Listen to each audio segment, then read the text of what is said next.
प्रिय साथियों, आप सुंदरकांड से आत्मविश्वास का भाग 3 सुनना प्रारंभ कर चुके हैं।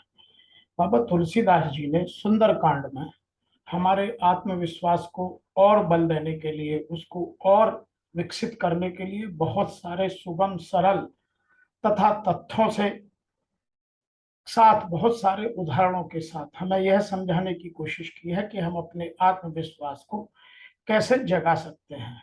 यहाँ अभी तक हम जो पहले 2 भाग बनाए हैं, उनमें जिनकी चर्चा की, उनसे आगे चलते हुए बाबा तुलसीदास कहते हैं कि कठिन समय में नकारात्मक विचार अधिक होते हैं, क्योंकि जब भी हम कभी कठिन समय में होते हैं तो हम उसके नेगेटिव, नकारात्मक प्रभावों को ज्यादा सोचते हैं, क्योंकि हमें लगता है कि जीवन में अब अच्छा कुछ होने वाला नहीं है। अतः हम उन बुरे विचारों में ही उलझ जाते हैं। कठिन समय में धैर्य, साहस, शांति से ही मन में उठे उद्वेगों पर विजय प्राप्त की जा सकती है। अतः हमें धैर्य, साहस और शांति से काम लेना आवश्यक है, जैसा इसमें सीता जी के द्वारा उन्होंने दिखाने की कोशिश की है।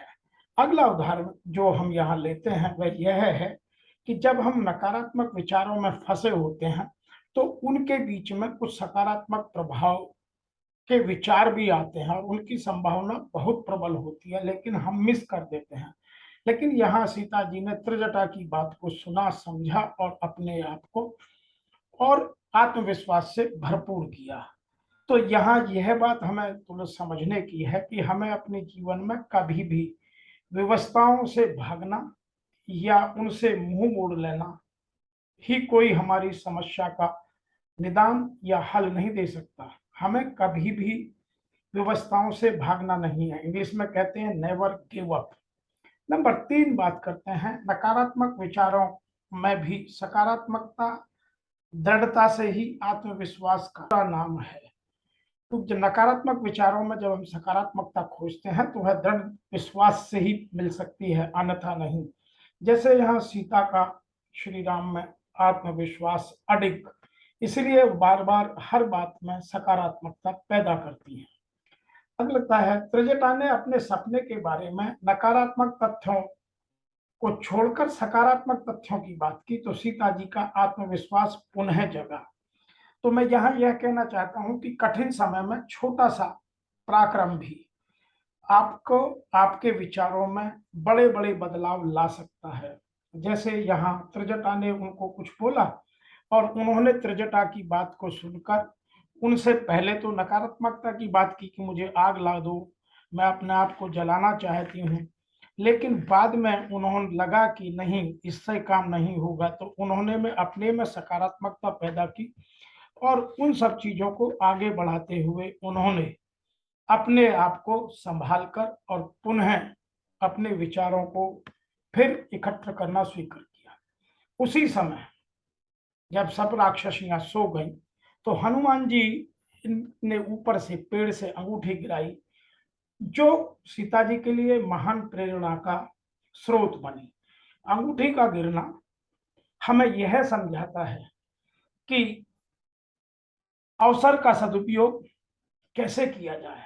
हनुमान जी ने जब सब राक्षसी सोगी तब अंगूठी को गिराया और सीता जी ने उसे आग का अंगारा समझकर जैसे ही उठाया तो उन्होंने, और फिर वो नकारात्मकता से एकदम सकारात्मकता में खो गई, क्योंकि उन्होंने उसको पहचानते ही उन्हें अपनी पुरानी यादें आ गई। तो यहाँ सही समय का सदुपयोग करना और सही समय पर सही तथ्यों की जानकारी देना हमें यह हनुमान जी और सीता जी का संवाद समझाता है। सब बात एक और भी है, तब सब राक्षसी सो गई, हनुमान जी ने तभी अंगूठी डाली और तभी पेड़ से उतरकर नीचे आए और सीता जी को नमस्कार किया। तो यहाँ सभी राक्षसियों का सोना अर्थात नकारात्मक विचारों का शांत होना है और हनुमान जी का आना, सकारात्मक विचारों का आना और फिर सकारात्मकता के विचारों का पोषण करना है। तो हमें अपने बीच बीच में इन चीजों को, जो हमारे इंट्यूशंस द्वारा हमें कभी कभी संकेत मिलते हैं, कभी सपने में मिलते हैं, कभी किसी व्यक्ति द्वारा मिल जाते हैं, तो उनको ग्रहण करना चाहिए। एक बात और है, आंकड़ों और जानकारी का सही सही सकारात्मक ऊर्जा के साथ संवहन और प्रस्तुतिकरण बहुत आवश्यक है। जैसा यहाँ हनुमान जी ने किया, हनुमान जी नीचे आए और फिर उनको अपना पूर्ण परिचय दिया, क्योंकि उन्हें पता था कि अभी मेरे पे विश्वास किया जा सकता है।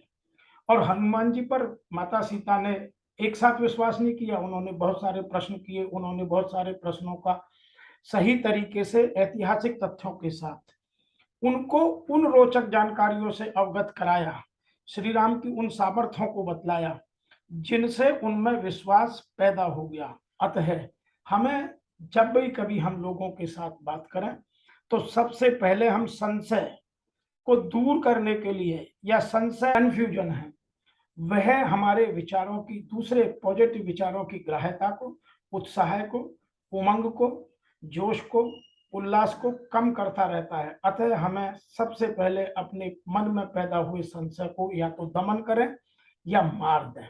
तो यहाँ यह बात सबसे पहले हनुमान जी ने रोचक जानकारी देकर, विश्वसनीय जानकारी देकर, श्री राम की चर्चा का बखान कर, पूर्ण उनका गुणगान कर यह समझाने का प्रयास किया कि मैं राम का दूत हूं, और तब नीचे उतरकर उनको बताया। अतः विश्वसनीयता आने के बाद विचारों का आदान प्रदान सरल, सुगम, सौम्य और अनुकूलता को बढ़ाता है। किन किन चीजों को बढ़ाता है? सरलता को, सुगमता को, सौम्यता को और अनुकूलता को। तो सबसे पहले हम अपनी फेवरेबल कंडीशंस पैदा करें, तब आत्मविश्वास जगाया जा सकता है।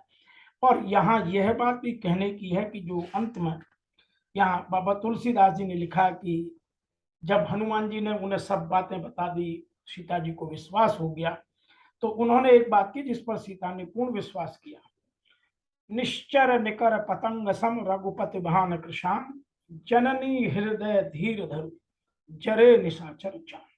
तो आप कितनी भी अपनी क्षमताओं की, अपनी दक्षताओं की, कुशलताओं की, यदि प्रतिकूल परिस्थितियों में बात करेंगे तो कोई नहीं सुनेगा। उनको सुनने के लिए पहले विश्वसनीयता जगाएं, और जब विश्वसनीयता जग जाती है तो फिर विचारों की स्वीकृति स्वतः बढ़ जाती है। और जब विचारों की स्वीकृति होने लगे तब अपनी दक्षताओं की, कुशलताओं की, आप अपनी सकारात्मक शक्तियों की बात करें तो उन्हें हर कोई सुनेगा, समझेगा, विवेचन करेगा और उन पर आगे बढ़ने की कोशिश करेगा। यही आत्मविश्वास बढ़ाने के तरीके हैं।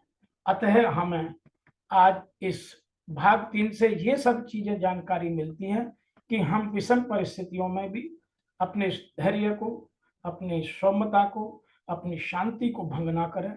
दूसरे का विश्वास जीतने के लिए हमें विचारों में अनुकूलता और पहले उसके प्रतिकूल विचारों की उसके साथ वार्तालाप करना आवश्यक है। अतः हमें इन सब के साथ सुंदरकांड को यदि पढ़ें और अपने जीवन में अमल करें तो सुंदरकांड से बढ़िया हमारे आत्मविश्वास को जगाने का और संसार में कोई साहित्य उपलब्ध नहीं है। जितने भी पाश्चात्य के लेखक रहे हैं उन सब ने भी हमारे साहित्यों के विषयों को उठाकर अपनी भाषा में अपने तरीके से प्रस्तुत कर हमें बताने की कोशिश की है।